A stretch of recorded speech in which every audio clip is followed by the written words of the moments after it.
Hello, Steve White, Trekboy89 for Steve Arts89. Well, before I start talking about Star Trek Day stuff, the Star Trek Picard Blu-ray release, there's an issue.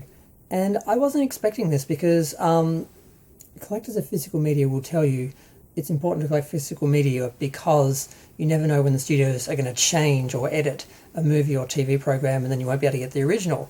We all saw what happened with Star Wars. But Picard didn't even get to be, get a DVD or Blu-ray release before they actually altered it. Now, it's not a huge thing, but it bothers me. Basically, when they released Picard onto streaming internationally, they had a really nice opening shot of, I think it was the first episode. I'm not sure which episode it was actually, but basically it was a really nice shot of the Enterprise. It was, I guess it must have been the 10th episode because the Enterprise was basically, Enterprise D was being used.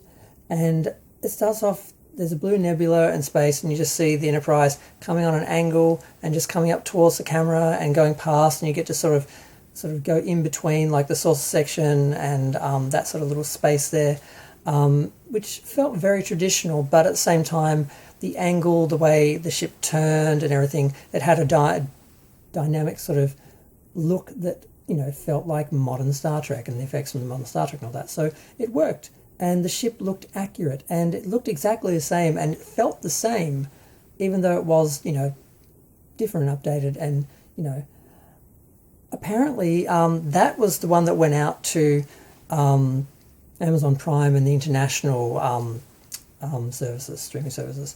But when they sent a copy to Paramount Plus, they changed the shot.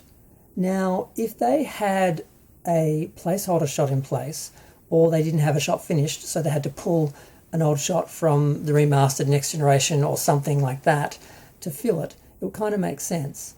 Because the shot that they used, they added in, is totally inferior. It is lesser quality. It's obviously CGI, even though the other one was, but it looked like the model. It looked like it could have been filmed. It was that beautiful. But this other shot, it just looks like a really static CGI shot of the Enterprise just coming forward and going past the camera. The same kind of shot we saw every week on Next Generation, that standard shot, with the stars moving on the sides, streaking on the sides, which they had already established in Picard is not how warp looks now.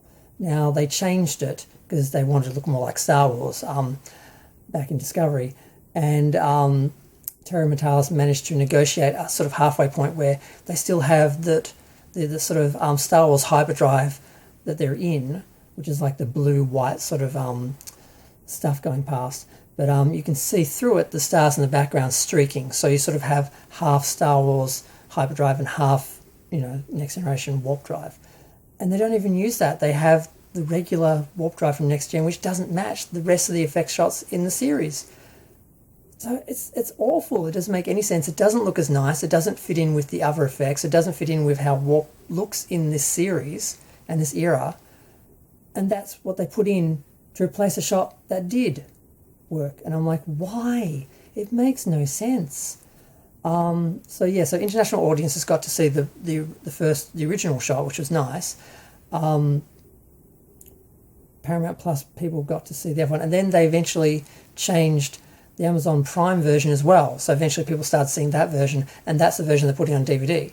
The awful version that looks like a bad CGI shot from Star Trek Remastered, because when they did Next Generation Remastered, they couldn't find a few shots. Some of the effect shots were missing, so they did CGI versions of them. Some of them are mattes, which look quite nice, and some are actually full CGI shots. And they don't look as good as the live action shots. And why they basically use something that looks like one of those when they already had a beautiful dynamic shot, it makes no sense. And I was reading a TrekMovie.com article, and they said they'd explain why it happened, and they didn't explain why it happened. They just stated that it happened and how it happened, that basically they put in one effect shot when they released it to Prime, and then they put in another effects shot when they sent it to Paramount Plus, and they changed that later, but no one explained why. It wasn't that they didn't have the shot ready and they had to put something in its place. they had an effect shot that worked, they replace it with another effect shot that doesn't work. Ugh, annoying the hell out of me. Now, every time I watch that episode, instead of seeing the shot I remember, because it was so beautiful, I remembered it was like one of the first shots of the D that we saw when it was out of the space dock and everything.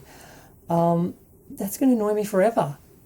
And that's the kind of thing you try and avoid by getting, physical media. So you can watch the original version. You don't have to watch updated, revised, sometimes inferior versions because the people who change it don't know what they're doing and make it worse. But we've already got that in one of the episodes of Picard Season 3. So we didn't manage to get Picard Season 3 out of the gate without a problem.